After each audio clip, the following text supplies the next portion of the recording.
আসসালামু আলাইকুম প্রিয় দর্শকবৃন্দ, আমন্ত্রণ জানাচ্ছি জনতার সময় টিভির পক্ষ থেকে সবাইকে শুভেচ্ছা এবং অভিনন্দন। শুরুতেই থাকছে আন্তর্জাতিক সংবাদ শিরোনাম। তুরস্ক সৌদি পাকিস্তানের যৌথ প্রতিরক্ষা চুক্তিতে যোগ দিতে পারে মিশর, এরদোয়ান। এবার দেখবেন বিস্তারিত। তুরস্ক, সৌদি আরব ও পাকিস্তানের মধ্যে সম্প্রতি স্বাক্ষরিত যৌথ প্রতিরক্ষা চুক্তিতে মিশর যোগ দিতে পারে বলে জানিয়েছেন তুর্কি প্রেসিডেন্ট রিসেপ তাইপ এরদোয়ান। তিনি বলেছেন, ভবিষ্যতে আরও দেশকে এই চুক্তিতে যুক্ত করার সুযোগ রয়েছে। আল জাজিরা আরবির অনুষ্ঠান আল মোকাবালাতে দেওয়া এক বিশেষ সাক্ষাৎকারে এরদোয়ান এই কথা বলেন। অনুষ্ঠানটি আজ রোববার সন্ধ্যায় প্রচারিত হওয়ার কথা। এ চুক্তির আওতায় স্বাক্ষরকারী তিন দেশের কোনো একটিতে হামলা হলে অন্যরা এর বিরুদ্ধে পদক্ষেপ নেবে বলে জানান এরদোয়ান। তিনি বলেন, এই চুক্তি বিশ্বের জন্য একটি গুরুত্বপূর্ণ বার্তা। 7 আগস্ট সৌদি আরবের পবিত্র নগরী মক্কায় তুরস্কের প্রেসিডেন্ট এরদোয়ান, সৌদি যুবরাজ মোহাম্মদ বিন সালমান ও পাকিস্তানের প্রধানমন্ত্রী শাহবাজ শরীফ এই চুক্তিতে সই করেন। চুক্তিটি মক্কা চুক্তি নামেও পরিচিত। চুক্তির অন্যতম গুরুত্বপূর্ণ বিষয় হলো, তিন দেশের যে কোনো একটির উপর সশস্ত্র হামলা হলে সেটিকে তিন দেশের সবার উপর হামলা হিসেবে বিবেচিত করা হবে।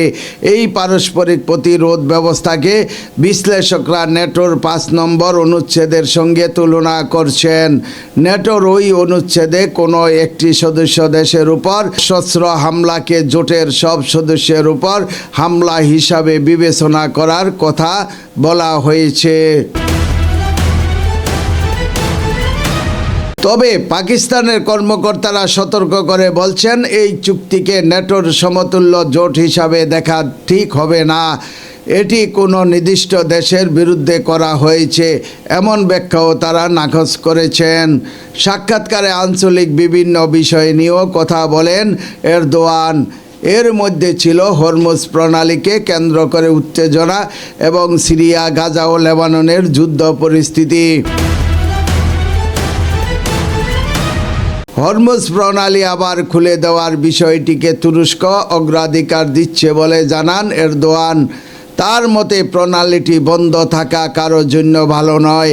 আঞ্চলিক সংঘাত বন্ধের কূটনৈতিক প্রচেষ্টায় কাতার গুরুত্বপূর্ণ ভূমিকা পালন করছে বলে উল্লেখ করেছেন তিনি। ইউরোপীয় ইউনিয়নের তুরস্কের সদস্যপদ নিয়েও সাক্ষাৎকারে কথা বলেন এরদোগান। বলেন, ইউরোপীয় ইউনিয়ন তুরস্ককে সদস্য করতে আগ্রহী বলে মনে করা হচ্ছে। এই কারণে সদস্যপদ পাওয়া এখন আর আঙ্কারার অগ্রাধিকার নয়। তবে এর ফলে শেষ পর্যন্ত ইউরোপেই ক্ষতিগ্রস্ত হবে। যুক্তরাষ্ট্রের F-35 যুদ্ধ বিমান পাওয়ার বিষয়ে সাক্ষাৎকারে এরদোয়ান বলেন, মার্কিন প্রেসিডেন্ট ডোনাল্ড ট্রাম্প তাকে এই যুদ্ধ বিমান দেওয়ার বিষয়ে প্রতিশ্রুতি দিয়েছেন। এখন সেই প্রতিশ্রুতি বাস্তবায়নের অপেক্ষায় আছেন তিনি। রাশিয়ার তৈরি S-400 আকাশে প্রতিরক্ষা ব্যবস্থা কেনার পর 2019 সালে তুরস্ককে F-35 যুদ্ধ বিমান সরবরাহের পদক্ষেপ গ্রহণ করা থেকে বাদ দেয় যুক্তরাষ্ট্র। ওয়াশিংটনের চুক্তি ছিল S-400 ব্যবস্থার কারণে F-35 যুদ্ধ বিমানের গোপন প্রযুক্তি ঝুঁকির মুখে পড়তে পারে। তুরস্কে অনুষ্ঠিত ন্যাটো সম্মেলনে এরদোয়ানের পাশে দাঁড়িয়ে ট্রাম্প বলেছিলেন, S-400 কেনার কারণে তুরস্কের উপর 2020 সালের ডিসেম্বরে আরোপ করা নিষেধাজ্ঞা প্রত্যাহার করবে তার প্রশাসন।